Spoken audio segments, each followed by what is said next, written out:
So, Mr. Mayor, this is a fantastic day for Barking and Dagenham. They've got an amazing leader here in Darren Rodwell, and it's a great day for TfL, isn't it?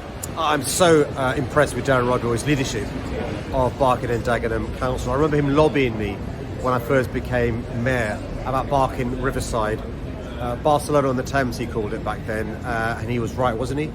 So these great new homes being built, great new schools, a great new community, but they need decent public transport. So we've got the Thames Clipper, which came here a few months ago, and now the extension of the London Overground. It was Darren that persuaded me that the extension from Gospel Oak to Barking, to the extension to Barking Riverside will be transformative, and it really is. It may only be 4.5 kilometres, but it's required hundreds of millions of pounds worth of investment from the developers, from City Hall, from TfL, and this will enable the residents here to be able to get to their work, to get to the city, to get to shops, to get to college, to get to university, see their family and friends, but also for them to be able to come to Barking Riverside. I call it a win-win.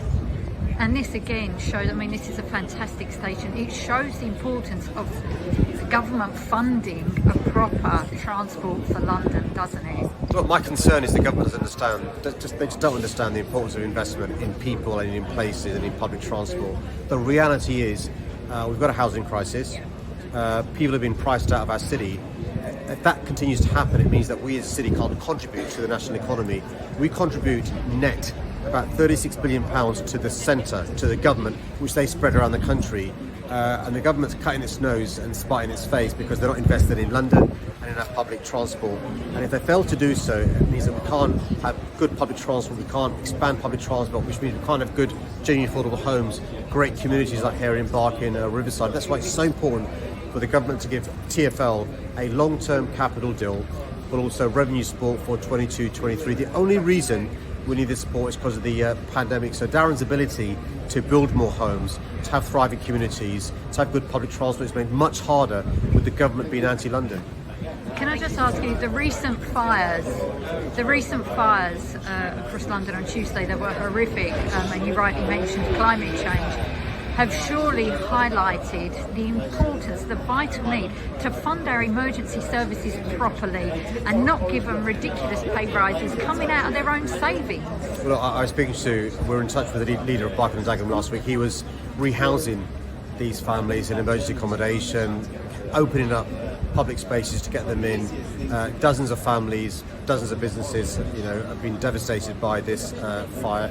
It is a consequence of climate change, but the government's got to realise we've got to deal with the consequences of climate change, invested in the fire service, invested in communities, invested in decent public transport, air-conditioned trains, but also deal with the causes of climate change as well. I'm in awe, not just of what the council did, but also of the fire service in relation to how they stepped up during the heat waves, the grass fires, but also making sure these families who've lost everything have got some short-term support. But the insurance companies and the government's got to step in, because the council's got the money, or to give these people back what they lost. So the insurance companies and the government's got to step in and support these 41 properties that have been destroyed, but others who've been affected by the consequences of climate change.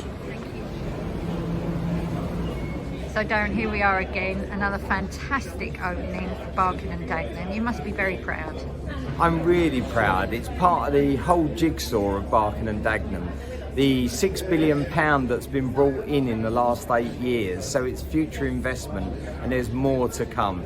So I'm really proud of the fact that we've got this new train station. I'm proud of the fact we've got the new riverboat service, and that links into the free markets coming, the film studios. There's just so much going on. And you are really a leader with a great vision for your borough.